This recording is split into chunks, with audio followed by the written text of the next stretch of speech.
యోబు గ్రంథం 14వ అధ్యాయం 14వ వచనాన్ని చదవాలని నేను ఆశపడుతున్నాను. అలాగుండిన ఎడల నాకు విడుదల కలుగు వరకు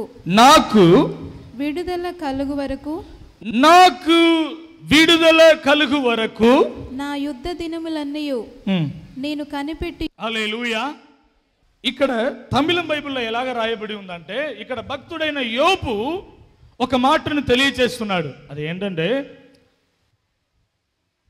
ప్రభువా నా జీవితంలో మార్పు వచ్చేదాకా, ఇంగ్లీష్ బైబిల్లో కూడా అలాగే ఉంది, తెలుగు బైబిల్లో విడుదలని ఉంది, పర్వాలేదు.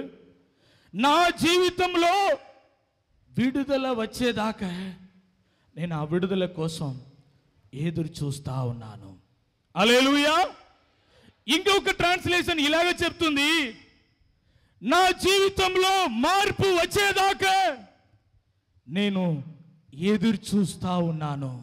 ఎన్నో నెలలుగా దేవుణ్ణి నేను సొంత రక్షకుడుగా అంగీకరించి నేను ఎంతో భయభక్తితో జీవిస్తున్నాను. కానీ నేను అనుకున్నట్లుగా నా జీవితంలో ఆ విడుదలను లేకపోతే ఒక మార్పును నేను చూడలేకపోతున్నానని ఒకవేళ కలతతో చిందతో ఈ రాత్రి మీరు వచ్చి ఉంటే దేవుడు మీతో మాట్లాడుతున్నాడు. ఇంకా మీరు కనిపెట్టాల్సిన అవసరం లేదు. ఈ రాత్రి దానికి పరిష్కారం రాబోతుంది. ఆమేన్. హల్లెలూయా. భక్తుడు అంటున్నాడు, ఎప్పుడు నా జీవితంలో మార్పు వస్తాయి? నేను ఎన్నో రోజులుగా ప్రార్థన చేస్తున్నాను, ఎన్నో రోజులుగా నేను గుడికి వెళ్తున్నాను, నేను ఎన్నో రోజులుగా ఎక్కడ ప్రార్థన జరిగినా వెళ్తున్నాను, కానీ నా జీవితంలో ఒక మార్పు రాలేదు. నేను ఆశించినంతగా, నేను కోరుకున్నంతగా దేవుని విడుదలను లేకపోతే ఒక మార్పుని నా జీవితంలో, నా కుటుంబంలో, నా సంఘంలో నేను చూడలేకపోతున్నానని ఒక ప్రశ్నతో ఈ రాత్రి వచ్చి ఉంటే దేవుడు మీతో మాట్లాడుతున్నాడు. హల్లెలూయా. ఎప్పుడు వస్తాయి నాకు మార్పు? ఎన్ని రోజులు నేను ఇలాగే జీవించాలి? దేవుడు నన్ను పిలిచాడు కదా, ఎప్పుడు తన చిత్తాన్ని నా ద్వారా నెరవేరుస్తాడు. నాకు ఎన్నో వాగ్దానాలు దేవుడు చేశాడు కదా, ఎప్పుడు ఈ వాగ్దానాలు నెరవేరుతాయి? ఒకవేళ ఆసక్తితో ఈ రాత్రి ఎదురు చూస్తున్నారా? మీతో దేవుడు మాట్లాడుతున్నాడు. మీ జీవితంలో నేను క్రియ చేయబోతున్నాను. ఆ భక్తుడు ఒక ప్రశ్న మాత్రమే కాదు, ఈ దేవుని సన్నిధిలో కూడి వచ్చిన మన అందరూ ఒక ప్రార్థన, లేకపోతే ఆ మనం అదే, ఎందుకు? ఎప్పుడు నాకు ఉద్యోగం వస్తాయి? ఎప్పుడు నేను దేవుని కోసం లేచి ప్రకాశిస్తాను? ఎప్పుడు దేవుడు నన్ను వాడుకుంటాడు? ఎప్పుడు నా పిడుల జీవితంలో మార్పు వస్తాయి? ఎప్పుడు నా బిజినెస్లో ఒక మార్పు వస్తాయి? ఎప్పుడు నా సేవలో ఒక మార్పు వస్తాయి? ఒకవేళ అటువంటి ప్రశ్నతో మీరు ఉన్నా, ఈ రాత్రి మీ జీవితంలో దేవుడి క్రియ చేయబోతున్నాడు. హల్లెలూయా. భక్తుడు అంటున్నాడు, ఎవడు నన్ను విడిపిస్తాడు? ఎవరు నాకు సహాయం చేస్తాడు? ఈ సమస్య నుండి నాకు బయటికి రావడానికి, లేకపోతే ఈ పోరాటం నుంచి బయటికి రావడానికి ఎవడు నాకు దారి చూపిస్తారని ఒకవేళ దుఃఖముతో వచ్చి ఉన్నా, దేవుడు మీతో మాట్లాడుతున్నాడు. నేను నీకు దారి చూపిస్తాను. ఈరోజు నేను నీ జీవితంలో మార్పుని కలుగచేస్తాను. హల్లెలూయా. ఇంకొక భక్తుడి గురించి కూడా నేను చదవాలని ఆశపడుతున్నాను. అందరికీ తెలిసిన భక్తుడు, రోమా 7వ అధ్యాయం 24వ వచనం. అయ్యో, నేనెంత దౌర్భాగ్యుడను! ఇట్టి మరణమునకు లోనగు శరీరం నుండి నన్నెవడు విడిపించును? ఇక్కడ గొప్ప భక్తుడైన పౌలు ఒక ప్రశ్న కూడా అదే, ఎవడు నన్ను విడిపిస్తాడు? హల్లెలూయా.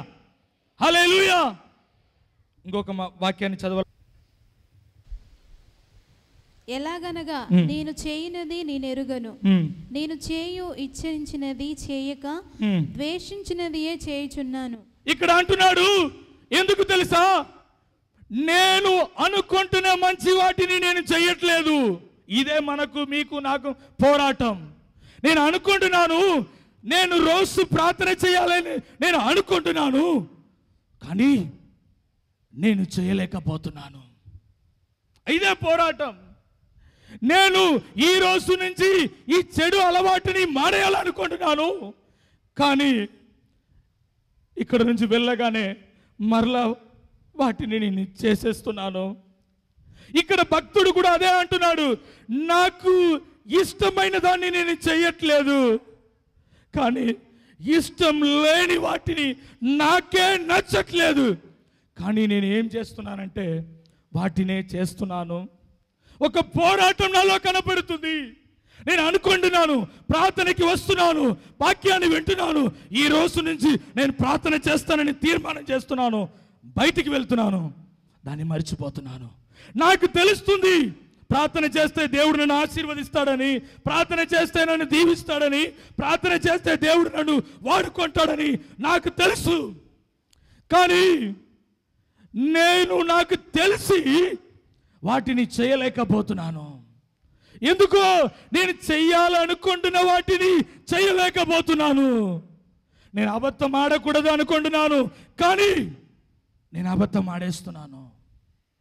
పలానా పొరపాటు చేయకూడదు అనుకుంటున్నాను, దాని కొరకు ప్రార్థన చేస్తున్నాను, కానీ మరలా అదే పొరపాటుని నేను మరలా చేసేస్తున్నాను. ఒకవేళ ఇదే ప్రశ్న మీలో ఉందా?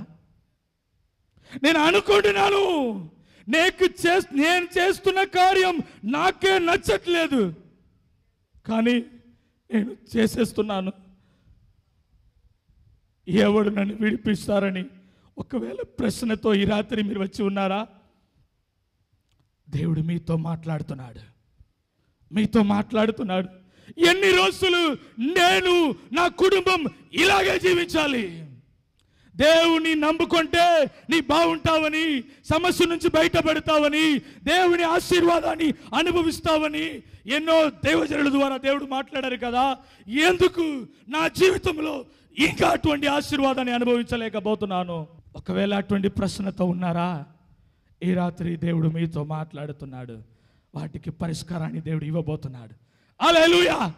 ఎంతమంది అవును, నాకు అదే సమస్య ఉంది, నేను అనుకుంటున్నాను కానీ చేయట్లేదు, నాకు ఒక విడుదల కావాలి, నా జీవితంలో ఒక మార్పు కావాలి, నా కుటుంబంలో ఒక మార్పు కావాలి అనేవాళ్ళు ఒక్కసారి చేతులెత్తండి.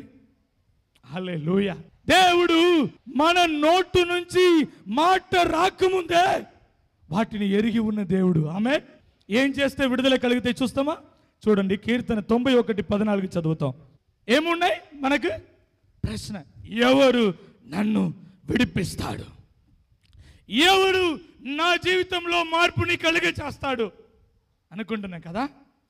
కీర్తన 91:14లో ఇది మనుషుల మాట కాదు, దేవుని మాట. దేవుడు అంటున్నాడు, మరలా చదవండి సిస్టర్ ఆ మాటను. అతడు నన్ను ప్రేమించుచున్నాడు గనుక, అతడు నన్ను ప్రేమిస్తున్నాడు కనుక నేను అతన్ని తప్పించే. హల్లెలూయా! నేను అతడిని తప్పించేదను. హల్లెలూయా! హల్లెలూయా! ఈ విడుదల కోసం నీ ఉపవాసం ఉండాల్సిన అవసరం లేదు. ఇది నేను చెప్పిన మాట కాదు, దేవుడు అంటున్నాడు. ఈ విడుదల కోసం సంవత్సరాల తరబడి నీవు కనిపెట్టాల్సిన అవసరం లేదు.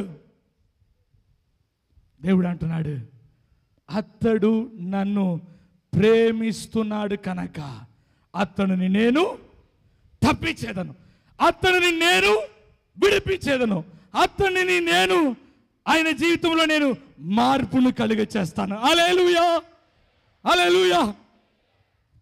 మీ జీవితంలో మీరు ఆశిస్తున్న ఆ విడుదల, మీరు ఆశిస్తున్న ఈ మార్పు మీ జీవితంలో కలగాలంటే మీరు ఏం చేయాలి? దేవుడు ఏం కోరుతున్నాడు? దేవుడు అంటున్నాడు, అతడు నన్ను ప్రేమిస్తున్నాడు కనుక అతడుని నేను తప్పించేదను. హల్లెలూయా! ఇప్పుడు మనకు చాలా ఇష్టమైన వ్యక్తి, చాలా నచ్చిన వ్యక్తి ఒక ఇబ్బందులో ఇరికిపోయాడు. ఒక 10,000 అప్పులు.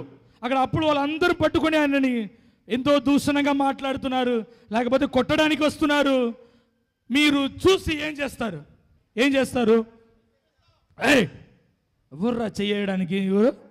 ఆగు, నీకు కావాల్సినది డబ్బులు నేను ఇస్తాను. మీరు వెంటనే ఏం చేస్తారు? ఎందుకు? ఆయనని మనం మీరే మీ స్నేహితుడిని చూసి ఆ పంతకంలో ఉండటం ఇష్టం లేక ఆయన విడిపిస్తే దేవుడు మాత్రం మిమ్మల్ని ఊరుకుంటారా? మీరు అప్పులతో సదమిదం అయిపోవటం, ఆ రోగముతో కొట్టుకోవటం, ఆ ఇబ్బంది, ఆ కష్టపడుతూ ఉండే దేవుడు మాత్రం చూసి మిమ్మల్ని ఆనందిస్తారా? మీ జీవితంలో దేవుని విడుదల కలగాలంటే, లేకపోతే నీవు కోరుకుంటున్న మార్పు కలగాలంటే నీవు దేవుణ్ణి ప్రేమిస్తే చాలు. హల్లెలూయా! మీ జీవితంలో ఆటోమేటిక్గా దేవుని కార్యం జరిగిపోతాయి. నేను దేవుని ప్రేమించిన ఒక వ్యక్తి గురించి మీకు ఈరోజు మీ ముందు ఉంచాలని ఆశపడుతున్నాను. హల్లెలూయా! ఆయన వేరెవరో కాదు, దానియేలు. హల్లెలూయా! దానియేలుని ఆయన శత్రువు అందరూ కలిసి ఆయనని ఒకేసారి ఆయనని క్లోజ్ చేయాలనుకొని ఆయన తీసి ఎక్కడ పెట్టాడు? సింహపు కొగల్లో వేశారు. ఆయన దానియేలు దేవుణ్ణి ప్రేమించే వ్యక్తి కనుక దానియేలుని తీసుకెళ్లి సింహపు కొగల్లో వేయడానికి ముందే దేవుడు తన దూతల్ని పంపించి సింహం ఒక నోరుని బంధించేశాడు. హల్లెలూయా! హల్లెలూయా! దేవుడికి దానియేలు అంటే చాలా ఇష్టం. దానియేలుకి దేవుడు అంటే చాలా ఇష్టం కాబట్టి ఆయన ప్రార్థన చేసేదాకా దేవుడు ఊరుకోలేదు. ప్రార్థన చేసేదాకా ఆగుతాం, లేకపోతే ప్రార్థన చేసిన తర్వాత మనం వెళ్తామని ఎక్కడ ఆయన ప్రార్థన చేశాడని రాయలేదు. ఆయనని తీసి సింహపు గుహలో వేశారు. దేవుడు ఆయనని ఏం చేశాడు? ఆయనని తప్పించాడు. ఇప్పుడు మనం దేవుణ్ణి ప్రేమిస్తే దేవుడు మనం అడగకుండానే మన జీవితంలో దేవుడి క్రియ చేస్తున్నాడు. హల్లెలూయా! దేవుణ్ణి ప్రేమిస్తున్న వ్యక్తుల జీవితంలో నీవు ప్రార్థన ఇంకొక మాట చూపిస్తాను, మీకు ఈజీగా అర్థమవుతాయి. చూడండి, 9వ అధ్యాయం దానియేలు 23వ వచనం చదవండి. నీవు బహుప్రియుడవు గనుక. ఒక్కసారి దానియేలు దేవుడు అంటున్నాడు. హలో, దేవుడు లేకపోతే గాబ్రియేల్ దేవదూతని అంటున్నాడు. ఏమని చదవండి ఆ మాట. నీవు బహుప్రియుడు. దానియేల్ నీవు బహుప్రియుడువు.